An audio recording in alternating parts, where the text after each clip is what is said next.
8:37, you're watching and listening to Breakfast with Stephen and Ellie. Just a quick one from Rosie. Hi, Rosie, who says, D, who said she's just eaten her last tomato that she had at Christmas.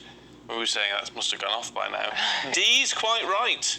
I once retrieved a cherry tomato 3 months after it had gone under my kitchen sink, and it was still in perfect condition. Oh, wow. So there you go. There you go. She goes on to say, makes one wonder what they make them with. Well, I don't think they make them. But I know what you maybe they spray them with something just to keep them perky.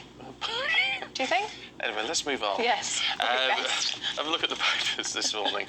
The Times, a lot of the papers are going on the 12 months anniversary of the war in Ukraine.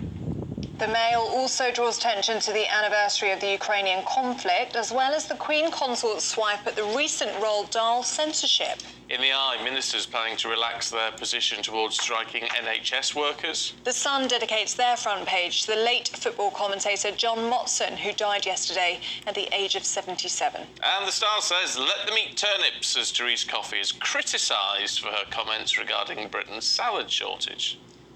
Well, it's time to go through the papers now, and joining us for the last time this morning is broadcaster Liz Kershaw and senior reporter at the I newspaper, Benjamin Butterworth. Good morning to you Good morning. both. And Liz, let's start with you, shall we? We've both been sprayed to be perky. You're always You are very perky this morning, you always are, exactly. Let's look at the Mail, shall we? And Downing Street rejects calls to ban government officials from using TikTok. Yeah, well, on the day that we mark the fact that Russia went into Ukraine guns blazing, this is a story that highlights you don't have to take up arms to take over the world. What is China up to? Well, apart from the fact that it sort of lends African countries money that they can't possibly repay, and then when they've failed to make the payments and are indebted to China, China then takes over the infrastructure and the natural resources, mines, etc. So a really insidious way of expansion, but also technology. And we had the row about 5G masts a few years ago, didn't we, with, was it Wahoo or somebody who was trying to install technology? Huawei. Yes, OK. Also, you know, every single wind turbine in this country is dependent on a component from China, Right. else we couldn't have them. We're beholden to China in so many ways. And if China gets hold of Taiwan, then they've got control of the world's chips, which supply all our telecommunications and automobile industry. But this is about TikTok, which the spread of TikTok has been absolutely enormous and stunning. But it's Chinese owned, and it's now been banned by staff. Brussels has banned EU staff from using TikTok, and Joe Biden's done the same for state workers in the United States. But Downing Street has said, oh, no, it's up to individuals what they do in their spare time. However, there is an official line on it.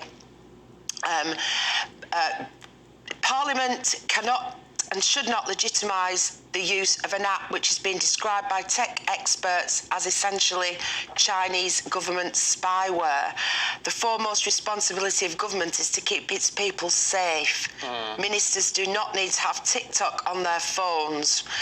And I think quite right if the claims are true, that everything you put into TikTok becomes accessible to the Chinese state with their aggressive agenda. I mean, I think it's mad. You're going to have to stop those daft videos, Benjamin. Do you know, I don't have TikTok, but I kept getting people coming up to me saying, I've seen you on TikTok. I said, what are you on about? I'm far too old for TikTok. And then there's 32 million views of videos of me on TikTok, but posted by other people. 32 million. So checking that out then. So you're on there against your will. But I tell you what, I think it's absolutely mad that the government aren't banning officials, let alone elected people, from having TikTok, because, you know, they can track your data, they can track who you're interacting with, they can read your messages, they can use it to see where you are in the world, your geotagging. It's incredibly dangerous, and one of the reasons why Joe Biden banned US government officials from having it is because TikTok they went into the private accounts of two journalists who had written negative stories about China and about TikTok to see who they were speaking to find their sources, and then use that to attack those journalists. Yeah. It's incredibly incredibly dangerous. And I think it's very naive for us to not ban government officials from having it. Yeah, it worries me. It does worry me. yeah. Let's have a look at the Mirror. Good old Chris Kamara. I like Chris. And he's come up with an interesting idea. Yeah, a really important one that hadn't occurred to me, thankfully, I suppose. But he's a petition, put my teeth in, that people who are terminally ill should be able to collect their pensions as of their terminal illness, so to get it early. So he's done this with Marie Curie charity, and 165,000 people have signed it, because a lot of people, when they get diagnosed with a terminal illness, and Chris Kamara's mum had terminal breast cancer, so it's personal to him, they obviously can't work, and also if they have a partner, they immediately have to give up work to care for them. So huge numbers of terminally ill people are dying in abject poverty, unable to pay for a lot of basics. And so he's put this petition to Downing Street to say that you should give them their pensions early when you get this scenario. And I thought, well, it must cost a fortune because, you know, pensions aren't cheap. But apparently it would only be about £114 million a year, I suppose, because they don't live terribly long. Yes. Well, yeah, so this is obviously the state pension. Yeah. Presumably, I don't know what the deal is with private pensions and what. Because I mean, because your partner would be eligible for some of that anyway. So it's like, it's 114 million quid is peanuts in terms Exactly. of... And I think, you know, the Department for Work and Pensions says that there are other benefits that you will get earlier, but you don't get your pension. And I think this sounds like a very sound and decent thing that the state should do. Can't see anything to argue with on that, can you? No, I really can't. No. I really can't. I like the Sun just because of their language in this about Clarkson's farm. A Dear John letter.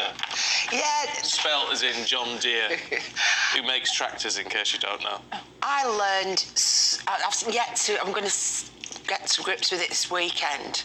Clarkson's Farm Series 2, I haven't watched it yet. The first series was superb. Did you watch it? No. Oh, I've watched one episode. It was very good. It was hilarious. Not good enough to watch a second. Well, I've got a long list of things I'm watching at the moment, but I will go back to it. It was really funny, but it was also very, very educational, and people like me saying I learned more about British agriculture and the state of our food supply and production than watching anything else before. And I'm glad to hear that, although it was suggested it was being cancelled because of complaints over his remarks about Meghan Markle to Ofcom, etc., and the press watchdog, it's been commissioned for a third series.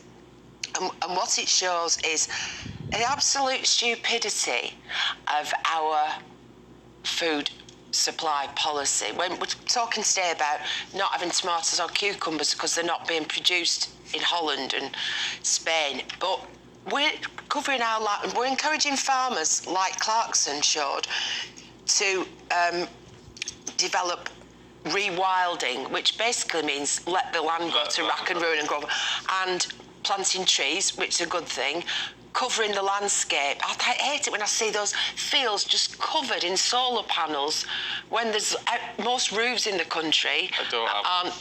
It's just ridiculous. We should be producing food and have food security. During the war, when we were surrounded by German submarines and imports were impossible, we had to dig for Britain, and every scrap of garden, allotment, flower bed was used for food production. Well, Jason says, why don't people start growing their own like we did years ago? Fair point, I think. On that note, I'm afraid, lady and gent, we need to leave it there. Liz Kershaw, Benjamin Butterworth, thanks very much. Both of you. Thank you.